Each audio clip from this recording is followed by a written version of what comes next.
Hello students, இந்த volumetric அனாலிசிஸில் நம்ம அடுத்து பார்க்க போகிறது என்னென்னா ஆக்சிடேஷன், ரிடக்ஷன், டைட்ரேஷன், அதாவது ரிடாக்ஸ் டைட்ரேஷன் அப்படின்னு சொல்லுவோம்.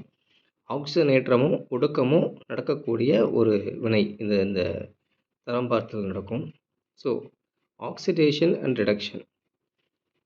இப்போ இதில் பொட்டாசியம் பெர்மாங்கனேட், பொட்டாசியம் டைக்ரோமேட், அப்புறம் குரோமியம் 4 சல்பேட், இது நம்ம பியூரிட்டில் எடுத்துக்கூடிய சொல்யூஷன்ஸ்.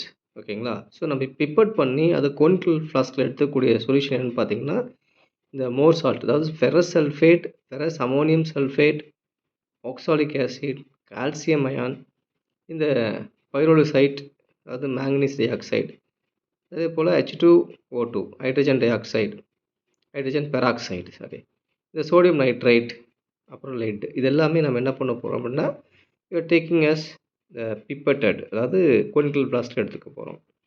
இதில் பார்த்தீங்க எல்லாமே நிறம் காட்டக்கூடிய சொல்யூஷன். அதனால் இதுக்கு தனியாக நிறம் காட்டி தேவையில்லை. ஸோ இண்டிகேட்டர் இதுக்கு நெசசரி கிடையாது. இது செல்ஃப் இண்டிகேட்டர், சுய நிறம் காட்டியாக இவையெல்லாம் செயல்படும்.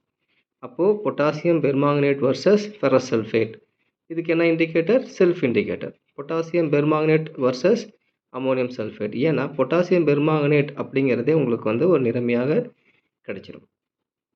அப்போது அந்த பொட்டாசியம் பெர்மாங்கனேட்டுடைய நிறமானது இங்கே மறையக்கூடியது தான் இதனுடைய எண்ட் பாயிண்ட், முடிவு நிலையாக இருக்கும் இந்த ஆக்சிடேஷன், ரிடக்ஷன், டைட்ரேஷனில்.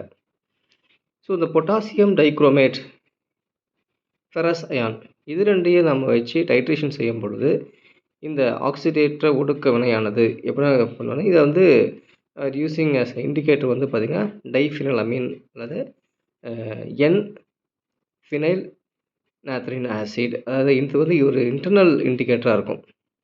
சரிங்களா? இந்த ஃபிராந்த்ரனிக் ஆசிட் இது ஒரு இன்டர்னல் இண்டிகேட்டர்.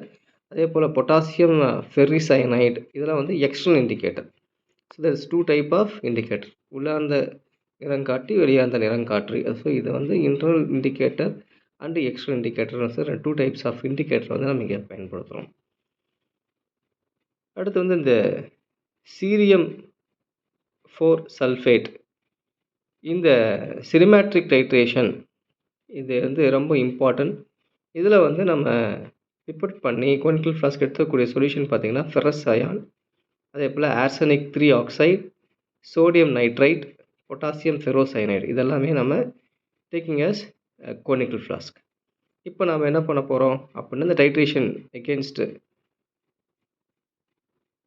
இந்த சீரியம் 4 சல்ஃபேட்டை கோனிக்கல் ஃப்ளாஸ்கோட சொல்யூஷனோட டைட்ரேஷன் செய்ய போகிறோம். இதுக்கு we are using as indicator பார்த்திங்கன்னா ஃபெரோயின் அப்படிங்கிற இண்டிகேட்டர், அதே போல் 5,6 டைமெத்தில் ஃபெரோயின், அதே போல் என் ஃபினைல் ஆந்த்ரனிக் ஆசிட், இது ஒரு internal indicator. So last time சொன்ன மாதிரியே தான் இதுவும் ஒரு இன்டர்னல் இண்டிகேட்டராக யூஸ் பண்ணிக்கிறோம். So this is types of the oxidation and reduction titration, redox titration.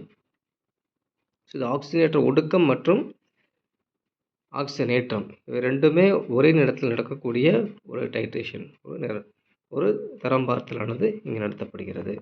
So இது ரொம்ப முக்கியம்.